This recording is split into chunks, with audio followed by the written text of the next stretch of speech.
May dumarating nga ano, paborito ko. Yan si Mr. Taho. Pabili nga. Sige na, sige na. Pabili. Yung hindi matamis ha. Konti lang ilagay. Aywa. Yan, taho, taho. Taho mo diha. Na ako diri sa tabing dagat. Taho ka diri, taho ka diha. Magkano isang baso? 20 po. 20? Pwede 25? Meron din po. Yun lang din. Yan. Sino dong dalian mo dong kaya itong ulas? Ayan. Wow, init pa ang taho niya, oh. Si Mr. Taho dito sa Mindoro, San Jose. Ano ba to? Aroma Beach. Sa Aroma Beach.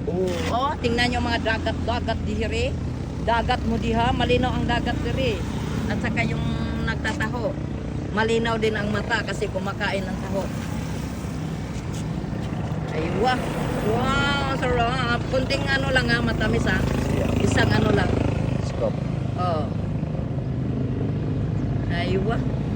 Aywa. Aywa.